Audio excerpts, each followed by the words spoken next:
What is going on, you guys, and welcome back to your channel. For today's video, I'm going to teach you guys how to level up your ranked gameplay and hopefully get you out of gold or diamond or plat or wherever you guys may or may not be hard stuck. I'm going to go through some need to know tips to help you guys out through the SR gains. These are things that I think can just immediately make you better.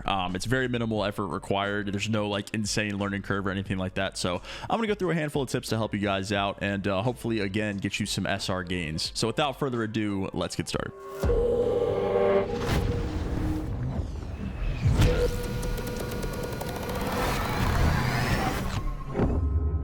Number one is the easiest thing to do, and that's just to call out, man. For whatever reason, there seems to be this stigma in ranked for Modern Warfare 2 or just ranked in general in COD that you don't need to call out, and that is something that will immediately make you better and help your teammates infinitely more than just assuming that everyone knows how to play the game and knows where everyone is all the time without any form of call out whatsoever.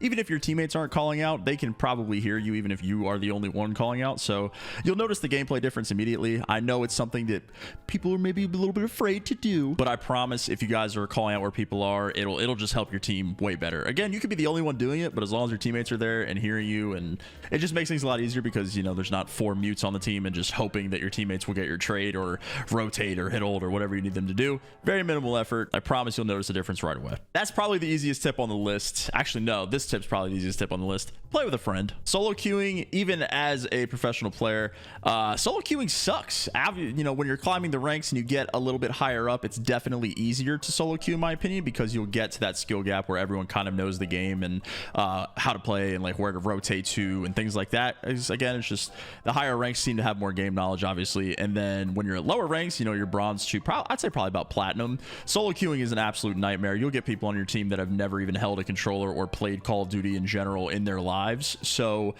find a friend, find someone that you can depend on. It doesn't have to be a full stack, but I think that definitely at least a duo queue, it'll help out immensely. I promise you guys. Even if you meet someone through ranked, maybe if you're calling out from tip number 1, you might be able to find a duo just to play with. It just makes all of the gains infinitely easier. Now, those are 2 pretty basic tips. Those are honestly probably the things that are going to help you the most. I'm not going to lie to you guys. The rest of these tips are definitely less impactful, I think, than those 2, but yeah, I would just call out and find someone to play with are definitely 1 and 2. Number 3 is your proper classes. Now, there are guns in ranked that you can use that are not the meta weapons, you know, your AKs that all the hackers use because they kill in 2 bullets, M13, M16, whatever you want to use. But make sure you guys have the proper classes when it comes to the meta guns like your Vaznev or your Scar or TAC 56, excuse me. Now, these are guns that have classes available in any possible TikTok, YouTube, Twitter, Reddit, CNN. You can get them anywhere you guys want. So make sure you guys have the proper classes and you're not running the absolute bullshit on your guns, because you don't want to be at a disadvantage compared to everybody else. I have classes on my TikTok and YouTube from previous uploads if you guys are curious about those. Every creator on the platform about Call of Duty ever probably has uploaded class videos, so if you guys need any of the attachments or what to run, same with settings, I'm kind of going to group that in with this one as well. Make sure you guys have your optimized graphic settings and controller settings and all those things, because you don't want to be at a disadvantage before you even start playing the game. This isn't like a skill thing at all, no skill issue involved, so you don't want to put yourself at a disadvantage before you ever even spawn into the game. So make sure you guys have the right settings, the proper classes. If you're starting to venture out of the meta a little bit into those Lockmans or the different AKs or whatever it may be, do your best to just try to keep it to the attachments that are meta as well. For example, for like an M16 class or I don't know, an MP5 class, you would use the shark fin underbarrel, same as you would on the Vaznev or the TAC, if that makes sense. You just want to try to keep things as similar as possible. If you find something that's niche and you like it, obviously go for it, but just make sure you're starting on the right foot. Now, tip number 4 is definitely one that comes with game time, and that is just repetition. That is just playing the game and understanding the situational awareness that you need to play Call of Duty. You know, as a professional player and as someone that puts in 10 to 12 hour days pretty much every day, there is nothing better to learn the game than putting yourself in as many situations as possible. And whether that be hardpoint rotations, whether that be control spawns, whether that be hardpoint spawns, whether that be S&D rush routes, just playing the game as much as possible and just trying to get accustomed to all of the different timings and, like I said, rotations and where to play and things like that. Just figuring out where like spawns are and just playing the game as much as humanly possible is the best way to learn how to play Call of Duty.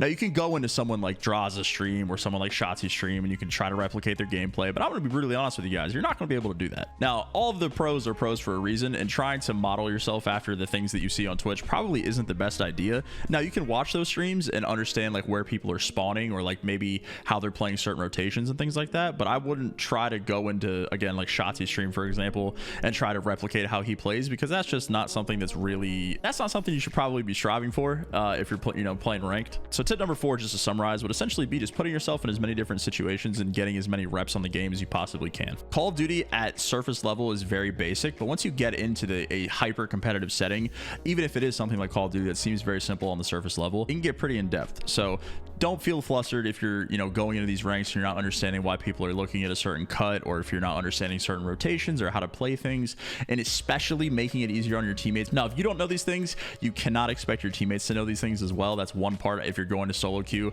as I mentioned, is another tip in this video, is to not solo queue. You can't expect your teammates to know more than you do, because that's just kind of how things work. So don't get super frustrated, even though I know it's very easy to say. I get frustrated at ranked play because, I 4-stack because stack or starve, you know what I mean? And I still get frustrated sometimes, but just take it easy, guys. Learn as you go, and just try your best to absorb information as you're playing.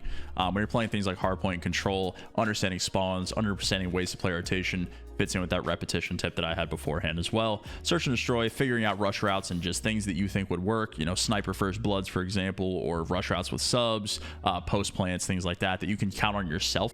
Tip number 5, I can't believe I'm saying this. I'm just going to call this category cheese. I'm just going to call it exploitation. There's a couple of things that go under this. Number 1 is going to be snaking. You guys, I'm sure, are all well aware of what snaking is. It's essentially just finding a head glitch and going prone and sprinting out of it. If you guys don't know how to snake, that's all you have to do. You basically just go prone in place and then sprint, and you just keep doing that over and over again. It's very simple. Yeah, just start snaking. It's the easiest form of movement that you can do, and it pretty much guarantees you kills, because if there's someone that is not snaking you, or if you are snaking someone and they happen to walk in front of you, the chances of them winning the gunfight is approximately 0.1. So start snaking. And then number 2 is going to be loudness equalization. Now, I know what you guys are thinking. I already have this on. It's just a skill gap at this point. Just put it on, guys. It makes everything so much easier in terms of footsteps. S&D will become a literal joke. Even if you have no idea what you're doing, you'll be able to hear everything on the map anyway. So even if you don't know what you're doing, you can just pre-fire people, and it looks like you're hacking. Like when I'm playing at iridescent crimson top 250 level, you don't know if someone is hacking or if they're genuinely just have loudness equalization on and they heard you running from a mile away, because you really can't tell the difference most of the time unless they just like blatantly lock on your head. So definitely throw that on. And then the third part of the cheese category is definitely going to be either single tap to run, single tap tactical sprint, which is hard to say.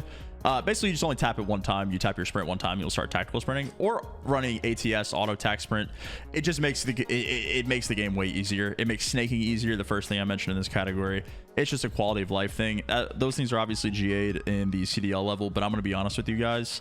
Following GAs like that in ranked probably isn't something that you really need to do. I think following GAs in terms of like guns and attachments is okay, because that's just like the competitive setting. But if you're someone that's in platinum or wherever, I think following GAs is probably the least of your priorities right now, and just learning how to play the game and do the things that the people at higher ranks are doing is probably where you want to be spending your time. So single tac sprint or auto tac sprint, it's just a quality of life thing. It also saves controllers immensely when you're snaking, because you go through controllers pretty quickly when you start snaking as much as you should be. So hopefully these tips can help you guys get unhard stuck and gain some SR, and maybe I'll see you in the top 250. Make sure to leave a like down below, guys, if you enjoyed the video. And the YouTube's kind of back in full swing. I'm really happy with the schedule that we got going right now. I've been streaming pretty much every day, so if you guys haven't been checking it out, I'm live on Twitch all the time, and we got a bunch of stuff coming to the YouTube. So if you guys aren't, please subscribe, and I think that's all I got. Have a fantastic rest of your day, guys.